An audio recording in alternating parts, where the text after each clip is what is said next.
वहीं महाराष्ट्र की राजनीति से बड़ी खबर सामने आ रही है। महाराष्ट्र की राजनीति में एक बार फिर शिवसेना को लेकर सियासी घमासान तेज हो गया है। केंद्रीय मंत्री अमित शाह के हालिया बयान के बाद शिवसेना प्रमुख उद्धव ठाकरे ने जोरदार पलटवार किया है।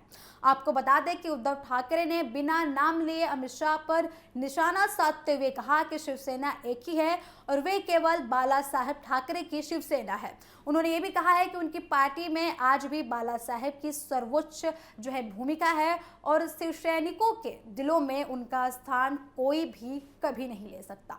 दरअसल केंद्रीय गृह मंत्री अमित शाह ने हाल ही में महाराष्ट्र के कोल्हापुर में आयोजित एक कार्यक्रम में कहा था कि राज्य की राजनीति अब शिवसेना का कोई गुट नहीं बचा है। राज्य की राजनीति में शिवसेना का अब कोई गुट नहीं बचा है, ऐसा अमित शाह का कहना था। उनके अनुसार मुख्यमंत्री पद से इस्तीफा देने के बाद उद्धव ठाकरे के नेतृत्व वाली शिवसेना कमजोर हो चुकी है और अब केवल एकनाथ शिंदे के नेतृत्व वाली शिवसेना ही असली शिवसेना है, ऐसा अमित शाह का कहना है। शाह के इस बयान के बाद महाराष्ट्र की राजनीति में बहस और भी ज्यादा तेज हो गई है। आपको बता दें कि अमित शाह के बयान पर प्रतिक्रिया देते हुए उद्धव ठाकरे ने एक कार्यक्रम में कहा कि कल कोल्हापुर में बाहर से आए व्यक्ति ने उन्होंने कहा कि शिवसेना एक ही है और वह उनकी है। उद्धव ने यह कहा कि शिवसेना किसी की भी निजी संपत्ति नहीं है, बल्कि ये बाला साहेब ठाकरे की विचारधारा और लाखों शिव सैनिकों की मेहनत से खड़ी की हुई पार्टी है। उन्होंने कहा कि हमारे लिए आज भी पार्टी के प्रमुख बाला साहब ठाकरे ही हैं। उनकी पार्टी में कोई भी अध्यक्ष बन सकता है, लेकिन हमारे यहाँ शिवसेना की पहचान बाला साहब के नाम से ही होती है। उद्धव ठाकरे ने इस दौरान अपनी पार्टी छोड़कर जाने वाले नेताओं और सांसदों पर भी जमकर हमला बोला है। उन्होंने कहा कि विश्वासघात और राजनीतिक सौदेबाजी के बावजूद शिवसैनिक मजबूती के साथ पार्टी के साथ खड़े हैं। उद्धव ने यह भी कहा कि कुछ लोगों ने सत्ता और पद के लालच में पार्टी छोड़ी है, लेकिन आम शिवसैनिक आज भी विचारधारा के लिए संघर्ष कर रहे हैं। वहीं उन्होंने सांसद का नाम लिए बिना उन्हें गद्दार और वोट देने की अपील करने के लिए जनता से उन्होंने ये बोला कि वोट देने की अपील करने के लिए उन्होंने जनता से ये बोला कि मैं माफ़ी मांगता हूँ।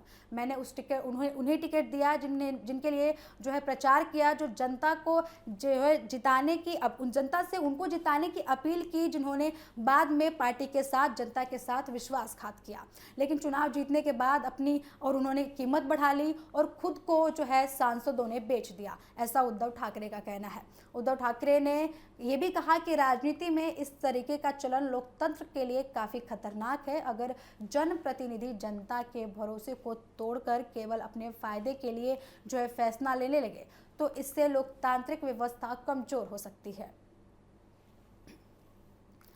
उद्धव ठाकरे ने भारतीय जनता पार्टी पर तीखा हमला बोला है। उन्होंने सवाल उठाते हुए कहा कि क्या किसी को पता है कि आज भाजपा का राष्ट्रीय अध्यक्ष कौन है। उन्होंने कहा कि भाजपा लगातार कांग्रेस पर हमला करती रही है और कांग्रेस मुक्त भारत का नारा देती रही है, लेकिन आज स्थिति ये बनी हुई है कि कांग्रेस के कई नेता भाजपा में शामिल हो चुके हैं। उद्धव ने तंज कसते हुए कहा कि अब कांग्रेस मुक्त भारत नहीं बल्कि भाजपा युक्त कांग्रेस बन गई है। उनका कहना है कि भाजपा लगातार दूसरी पार्टियों से नेताओं को अपने साथ जोड़ने में लगी हुई है और उन्हें खरीदने में लगी हुई है। फिर उन्होंने महत्वपूर्ण उन्होंने ये भी कहा कि उन्हें महत्वपूर्ण पद दे रही है और इससे साफ दिखाई देता है कि भाजपा जिन लोगों की आलोचना करती थी आज उन्हीं लोगों को अपने साथ लेकर राजनीति कर रही है। उद्धव ने आरोप लगाया कि भाजपा विचारधारा की राजनीति नहीं बल्कि सत्ता की राजनीति करती है और सांसदों को खरीदने का काम करती है और अन्य पार्टियों को तोड़ने का काम करती है, ऐसा उद्धव ठाकरे ने भाजपा पर आरोप लगाया है। आपको बता दें कि इस दौरान शिवसेना के वरिष्ठ नेता सांसद संजय राउत भी मंच पर मौजूद थे। उद्धव ठाकरे ने संजय राउत का बचाव करते हुए कहा कि लोग उन पर आरोप लगाते हैं कि वे तीखी भाषा का इस्तेमाल करते हैं, लेकिन कई बार विरोधियों को उनकी ही भाषा में जवाब देना जरूरी होता है। उन्होंने कहा कि अब लगातार झूठे आरोप लगाए जाते हैं और पार्टी को बदनाम करने की पूरी कोशिश की जाती है, तब कार्यकर्ताओं और नेताओं का गुस्सा स्वाभाविक है। वहीं संजय राउत ने भी पार्टी छोड़कर जाने वाले नेताओं पर हमला बोला है। उन्होंने कहा है कि गद्दारों को उन साधारण शिवसैनियों से सीखना चाहिए जो कठिन परिस्थितियों में भी पार्टी के साथ मजबूती से खड़े हैं। राउत ने यह भी कहा कि वफादारी का मतलब सत्ता मिलने तक का नहीं होता, बल्कि मुश्किल समय में संगठन और विचारधारा के साथ खड़े रहना भी होता है।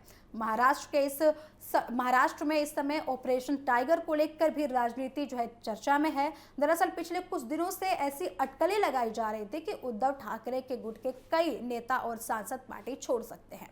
इन चर्चाओं को जो है उस समय और ज्यादा बल मिल गया जब शिवसेना के जो है 9 लोकसभा सांसदों में से 6 सांसद नई दिल्ली में आयोजित एक महत्वपूर्ण बैठक में शामिल नहीं हुए।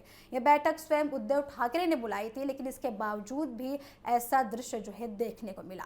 बैठक में कई सांसदों की अनुपस्थिति के बाद राजनीतिक गलियारों में कई तरीके की जो है चर्चाएं शुरू हो गई। विपक्षी दलों और राजनीतिक विश्लेषकों ने इसे पार्टी के अंदर बढ़ती असंतुष्टि से जोड़कर देखा। हालांकि उद्धव ठाकरे गुट का कहना है कि पार्टी पूरी तरीके से एकजुट है और कुछ नेताओं की अनुपस्थिति को बढ़ा चढ़ाकर पेश किया गया है। वहीं उधर महाराष्ट्र के उप मुख्यमंत्री और शिवसेना प्रमुख एकनाथ शिंदे ने भी इस पूरे मुद्दे पर जो है बयान देकर राजनीतिक माहौल को और ज़्यादा गर्म कर दिया है। शिंदे ने कहा है कि जो कुछ अभी दिखाई दे रहा है वो केवल ट्रेलर है, फिल्म अभी बाकी है। उनके बयान के बाद जो है उद्धव गुट के नेताओं के संभावित दल बदल से जो है उसे देखा जा रहा है। माना जा रहा है कि आगामी स्थानीय निकाय चुनाव और भविष्य के विधानसभा चुनाव को देखते हुए महाराष्ट्र में राजनीतिक गतिविधियां जो है और ज़्यादा तेज हो सकती हैं। शिवसेना के दोनों गुट जो है लगातार जो है खुद को असली शिवसेना साबित करने की पूरी कोशिश में जुटे हुए हैं।